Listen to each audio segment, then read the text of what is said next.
Yo, what's up mga lads? Yun. So, for today, bumili na ako ng gagawin kong final spacer para dito. Yan, sa likod.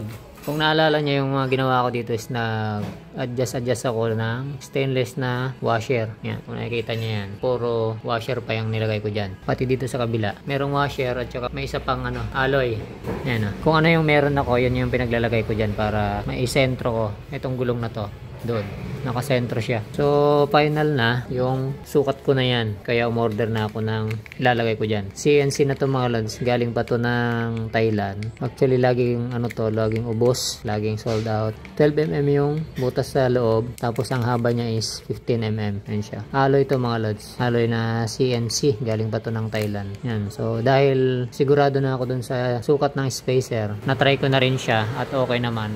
Tingin ko nakagitna naman siya. Kaya bumili na ako nito. Ito na yung magiging final na spacer ko. Sinukat ko na rin yung mga yan. Naging sukat ko dito sa bandang kaliwa, sa may sprocket banda is 10mm ang spacer ko dyan na ipapaputol dito. Galing dito sa 15mm na papaputulan ko sa machine shop. Tapos dito sa kabila naman magkaiba mga lods. 12mm yung kailangan ko dito kabila. Or pwede rin sigurong 10mm, kaso nga lang pipilitin mo yung swing arm na idikit. Kaso ayokong gawin yon dahil nga alloy lang yan. So ang gusto ko makuha ko yung tamang sukat niya habang hindi siya nakahigpit. Kinuha ko yung tamang sukat ng mga nandito. 12mm yung nakuha kong sukat gamit ito, caliper na to.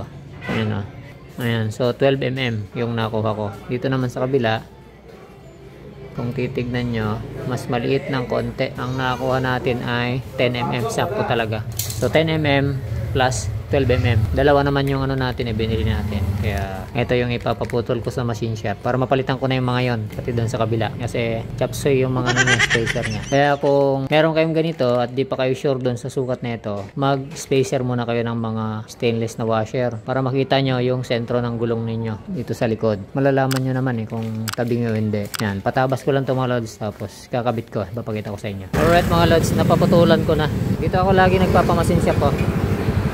Yan, Brilliancy Automotive Machine Shop.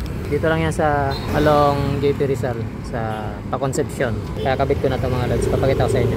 Alright, bago ko pala ikabit mga lods, sukatin ko muna kasi wala akong dalang caliper kanina. Pagpunta sa machine shop, check natin kung precise yung cut. So ito yung mas manipis ito tingnan natin. Sakto 10mm. Yung kabila naman dapat 12mm to. Ayan, sakto 12mm. So 10mm dito sa kaliwa, 12mm dun sa kanan. Kakabit ko lang.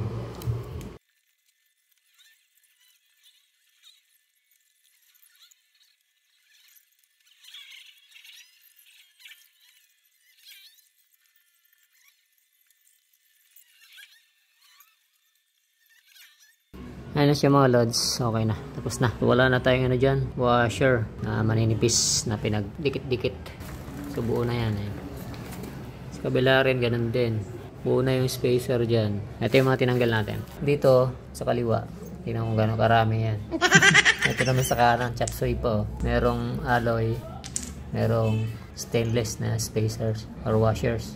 So may final akong revision na mali ako ng sukat siguro dun sa sinukat ko kanina. Pagsalpak ko ng 10mm at 12mm sa kabila, medyo paling yung gulong. May maliit na tabingi. Siguro parang mga 2mm. Palpak yung pinatabas kong isa. Ang ginawa ko, pinarehas ko na lang na 12mm. So 12mm dito, tapos 12mm dito. So yung 10mm ko kanina, nagdagdag ako ng dalawang washer na 1mm kada isa. So naging 12mm. Tapos nang tinignan ko, yun na. Sentro na yung gulong. Dapat pala pantay yung spacer. Hindi ko rin alam kung anong nangyari, bakit nagkaganon. Kasi nung sinukat ko talaga is 10mm, 12mm.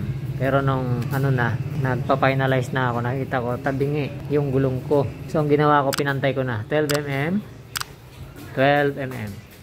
Nagkaroon tuloy ako ng pa dito, pasingit na washer, dalawa na tigwa 1mm. Kasi 10mm lang yung isa ko So ang mangyayari na ito, baka susunod pag may extra ko or pag may makuha ko ulit na ito, kasi laging out of stock Kaya ako na lang ito papalitan. Okay na to, at least hindi siya ganun karami na washer.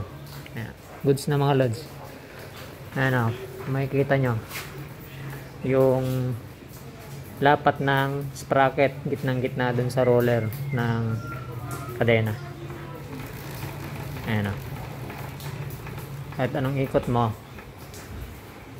gitnang gitna yung ngipin ng sprocket sa roller. Dito rin, gitnang gitna na siya. Nagkaroon tuloy ako ng another revision na final talaga. Ito na talaga, final na talaga. Promise. Hindi ko rin alam yung bakit eh. Pagdating sa actual, tabingi ng konti. At least 2mm. Malaking bagay yun, 2mm. Pagkatabingi yung gulong mo ng 2mm. Ayan. So, ang ginawa ko, pinantay ko na lang. So, yan lang mga lods. Okay na to. Wala nang problema. Ito na yung kanyang bagong pre-wheel.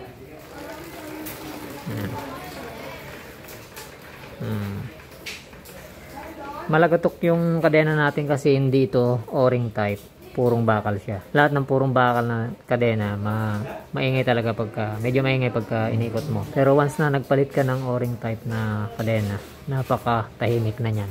Kaso siguro saka na lang ako magpapalit ng ganun o-ring type. Okay naman yung sa akin eh. Hanggang ngayon maganda pa rin. Yun lang mga lads. Sinare ko lang yung final na fittings ng aking spacer dito sa swing arm na to, V-Rossi swing arm. Mas okay pala talaga pagkapantay yung spacer mo dito kung nakaganito kang bracket to. Tatry ko kung may lalagay ko yung link kung saan ko nabili tong spacer na to kasi laging out of stock yun. Try ko na lang kung may lalabas na link para doon. Alright, so right sip sa lahat mga lods. Peace.